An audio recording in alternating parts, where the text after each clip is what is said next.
E pra quem não sabe, o highline, o slackline é atravessar nessas alturas sobre uma corda extremamente fina, né? Exatamente. A gente chama de fita, né? Que é uma diferenciação entre corda. A corda ela é redonda, então se tu caminhar numa corda, ela tende a girar embaixo dos Ah, nossos entendi. pés.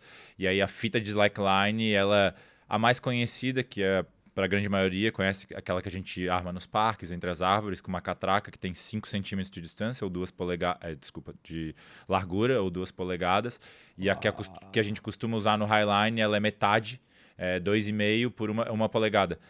Parece ser mais difícil, mas não, porque na verdade força é pressão sobre a área, e a área que a gente acaba exercendo a nossa pressão é quase a mesma, independente se a fita é mais larga Tá, entendi. Porque tem a borda ali que não vai Isso, pegar, então não vai isso. exercer pressão, no final não vai mudar nada. Exato. Entendi. Mais visualmente, só que ela tem impactos e características melhores, né? Tipo, ela é mais resistente, a fita é mais fina, ela reage, ela tem uma área de superfície menor, então tem menos empuxo do vento. Então tem vários benefícios e os equipamentos de highline são desenvolvidos para essas fitas mais finas. Tá, entendi. E aí, cara, eu tenho muita dúvida. Não Manda só de bala. atleta, de tudo, mas assim, quem foi a pessoa que teve a brilhante ideia de pensar assim, meu, vou caminhar em cima dessa fita minúscula em cima de algo muito alto, cara. Eu adoro essas perguntas por dois motivos. Primeiro, porque eu adoro falar do esporte.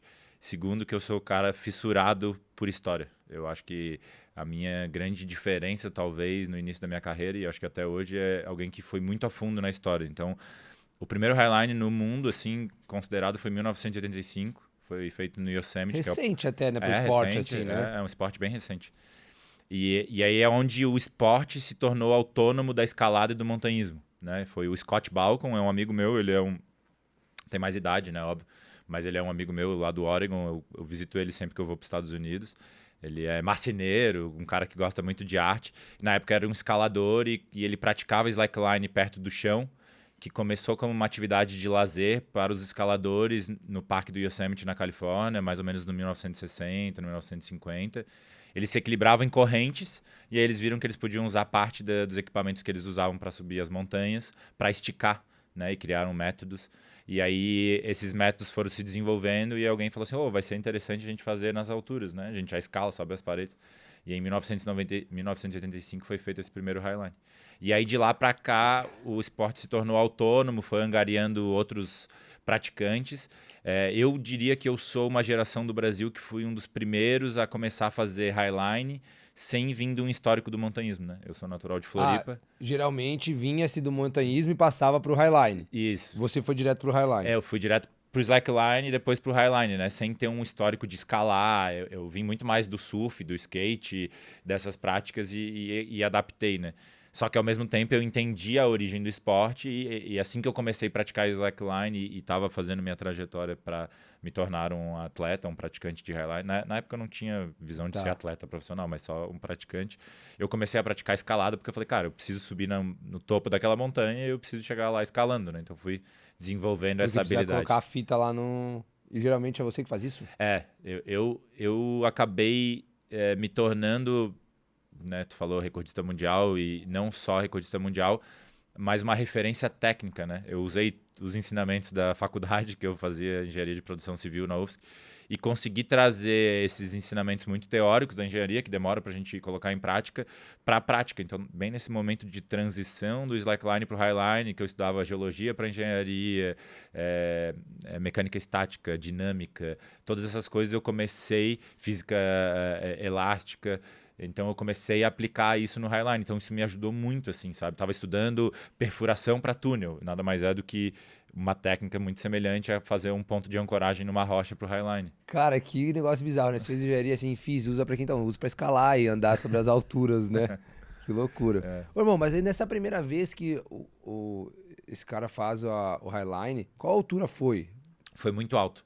É, foi muito alto. Foi feito e é um lugar muito icônico. Eu não fiz highline lá ainda, mas já fiz perto. No Parque do Yosemite tem uma cachoeira que é a mais famosa, que eles chamam Yosemite Falls, que é Upper Falls e a Lower Falls, né? Então a parte de cima e a parte de baixo. E nessa parte de cima tem uma agulha, que é quando é um ponto protuberante de um maciço rochoso. né? Tipo assim, meio que sai uma torre, assim, né? Uma agulha, uma torre. E aí se chama Lost Arrow Spire, né? Então, tipo assim, a auréola perdida do reino. E aí eles fizeram esse highline da montanha até essa agulha, né? Que era uma agulha que se escalava muito, e essa agulha já tinha uma corda que ficava conectada para a montanha, que era meio que uma tirolesa que os escaladores usavam para sair da agulha. E aí ele teve essa ideia de fazer esse highline.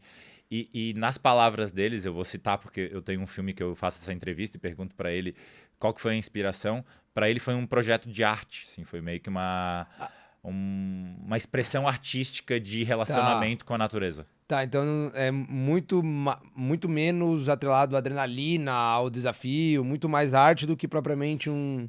Eu acho que a intenção final era a arte, mas eu acho que não tem como tu vivenciar aquilo sem passar por todos esses sentimentos de adrenalina, desafio, testagem mesmo das competências, né? Pra estar ali naquela situação. Assim. Tá, mas daí no seu caso, o que te motivou a fazer isso? Porque se você pensar logicamente, é tipo saltar de paraquedas. Se você pensar logicamente, não faz sentido nenhum, né? Sim, total. Você saltar de paraquedas, pular de um avião em movimento a tantos mil pés, junto com um cara que tem uma mochila, que tem um pedaço de lona que vai evitar que você se mate no chão. Sim, então, e a gravidade puxando pro centro da Terra. Então, assim, logicamente não tem sentido. Então, quando eu paro pra pensar nesse seu esporte também, não tem muito sentido. Então, o que inspira, assim, a fazer? Foi muito legal a minha trajetória, porque eu comecei a praticar slackline, e aí eu praticava meio sozinho, não tinha muita referência. Em Floripa não tinha muita gente que praticava. A maioria do pessoal que estava praticando na época que eu comecei a fazer slackline era do Rio de Janeiro, ou de São Paulo, ou de Belo Horizonte, tinha uns núcleos espalhados, assim, né? E aí eu acabei conhecendo um grande amigo hoje, que era desse grupo de escaladores do Yosemite, onde surgiu o Highline. E aí ele me apresentou alguns amigos dele que fazia Highline. Uma série na National Geographic. Aí eu falei, caramba, isso é muito legal. E aí eu comecei a mentalizar assim, cara, eu acho que eu quero me colocar nessa situação para saber como que o meu corpo vai reagir a isso, sabe? Tipo assim, o que o meu corpo vai sentir ao me desafiar de caminhar entre um ponto e outro a centenas de metros de altura, né? E aí eu fui criando essas habilidades necessárias, assim, eu não tinha nenhum guru por perto para falar assim, vem comigo que eu vou te mostrar. Eu tive que buscar muito. Tentativa e erro. Até que não tanto erro, porque o risco é muito alto, né? Então, tipo assim, numa atividade de aventura, onde a consequência é muito clara, se errar é a morte, vamos ser bem direto assim, né? Se o teu sistema de segurança não for suficiente, tu vai cair centenas de metros e a chance de tu sobreviver é muito pequena, assim. Então, são inúmeros elementos, né? São os elementos da ancoragem, como tu prende a fita nessa ancoragem, como que tu faz essa ancoragem. Então, tinham todos esses elementos que eu precisava estudar para conseguir praticar. Tá, e como é que testa a fita antes de andar nela? Não, a fita, tu sabe que, tipo assim, tu consegue fazer uma inspeção visual e saber que ela tá dentro das características funcionais dela, né? Não, mas tipo, os pontos que você fixou, por exemplo, como é que você sabe que quando você começar a cair, tem um peso ali, tem uma força ali e não vai cair? Então, aí tu sabe exatamente porque as capacidades de carga de cada ponto, né? Então, digamos, um ponto de ancoragem padrão, óbvio que pode mudar, tá? Mas um ponto de ancoragem, se tu botar um bolt, furar uma pedra e botar um bolt bem colocado, né? Começa por aí, tu pode escolher um lugar errado da pedra. Então tu tem que saber como escolher esse local, né? Tá. Tu bate com um martelo, aí tu escuta o barulho da pedra. Se ele for um barulho meio oco, assim, provavelmente tem uma vesícula ali de ar. Então tu começa a ter uma identificação. E isso a engenharia... a geologia para engenharia me ajudou, porque eles te ensinam isso, né? Como tu achar fissuras na pedra, tipos de pedra com as características que elas têm, né? Tipo, um granito tem uma característica de fissura de um certo tipo, um basalto tem de outro tipo, um arenito tem de outro tipo, um calcário tem de outro tipo. Então tu começa a entender essas questões técnicas, né? Que tu não tem como fugir, tu é obrigado a identificar. Tua vida depende disso. Exatamente. E aí se tu fizer um ponto de ancoragem bem colocado e ele tiver a resistência do material do parabolt, que é um aço inox 218 normalmente, que é a característica da composição da forja do aço inox, vou botar essa... ele vai aguentar 2,8 toneladas, 28 kN ou 2.800 kg força. Isso é um ponto, né? E aí a gente começa a usar sistemas de redundância, como na engenharia, né? Fator de segurança. Então, tipo assim, simplificando para a gente não ficar muito longo e técnico, eu preciso que ele aguente até... Numa queda minha, o meu corpo vai exercer uma força máxima nas ancoragens de 600, 700 quilos. Podendo chegar a mais, tá? Mas em média, 600, 700 quilos.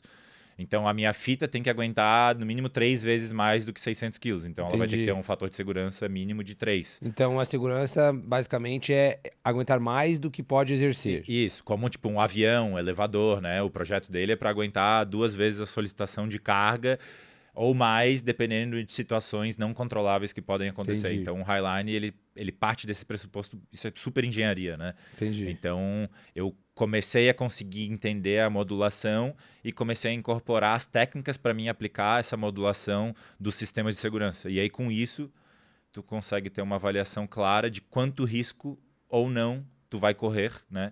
E como que tu mitiga, como que tu diminui essas possibilidades de risco. Então, um sistema de Highline bem montado, ele é muito seguro, porque ele tem sempre um sistema de backup. Então, se der uma falha no sistema principal, tem um sistema secundário que vai ser acionado. Tipo, o paraquedas tem um reserva. Exatamente. Tá, beleza. E aí, se você tá lá em cima da corda, se você cair, você fica suspenso. Fica pendurado, exato. E como é que você volta? Aí tem uma técnica, né? São basicamente uma combinação de 3 técnicas. Tu fica pendurado pela cintura, né? Usa uma cadeirinha de escalada presa pela cintura. Aí tu tem que jogar uma perna por cima dessa corda, aí depois se puxar até a fita, né? Segurou na fita, tu tem que girar para cima da fita. Então é uma técnica que eles chamam costumeiramente no Brasil de bombeirinho, alguma coisa assim. E aí depois que tu tá sentado na fita, tu precisa aprender a levantar da fita sem encostar o pé no chão. E aí são técnicas que tu Até pode... porque não tem chão nessa hora, né? E aí são técnicas que tu pode treinar elas, né? E simular elas perto do chão, né? Tu pode botar uma fita um pouco mais alta entre 2 árvores e treinar essas técnicas, né? Entendi. Então tu tem maneiras de simular situações. Mas com certeza, assim, eu tenho o meu vídeo do meu primeira travessia de Highline que eu fiz na Pedra da Gava em 2013. E tu vê, assim, que é muita adrenalina. Hoje em dia eu não tenho essa sensação tão intensa de adrenalina, assim, porque já é um... Independente do lugar e da altura? Não, eu tenho, mas não é igual essas primeiras vezes, né? Que tipo assim, adrenalina correndo. Hoje em dia é uma prática... É meio contraditório para quem escuta isso, mas é meio meditativa, ela é uma prática de calma, né? Porque ela é muito longa, né? Travessias de 500, 600, 700 Geralmente metros. demora quanto tempo para atravessar esses 500 metros? Depende da condição do clima, depende de quão treinado tu tá, assim, mas às vezes pode demorar 50 minutos, 40 minutos. Para dar 500 metros, cara? Caraca. Então, é bastante prolongado, né? O estado de ativação e de exercício, assim. Então, imagina tu ficar 50 minutos na adrenalina, tu chega lá, tem um infarto do outro lado ali, né? O coração ia estar... Então, tipo, tu vai... No fim, é exatamente isso que eu queria saber, sabe? Como que o meu corpo ia reagir e como que eu ia processar as diferentes reações do meu corpo. Tá, mas aí, por exemplo, assim, aí você treina lá embaixo e tal. Aí quando você chega lá, é a etapa da pressão, que você aprendeu tudo aquilo ali e tal, mas aí quando chega lá em cima é a etapa da pressão.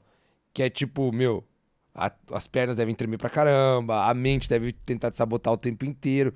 Como que é esse processo de enfrentar isso, principalmente nas primeiras vezes? O que passava na cabeça quando você começa a andar? O que você viu que saiu diferente do que você tinha treinado? Como que foi isso? Eu adoro fazer esse processo, assim, voltar para minha primeira vez. Eu acho que é uma maneira de respeitar o processo e valorizar o início e até conseguir me conectar com outras pessoas que estão iniciando, sabe? Eu acho que de ser meio aprendiz, continuamente Sim. aprendiz, né?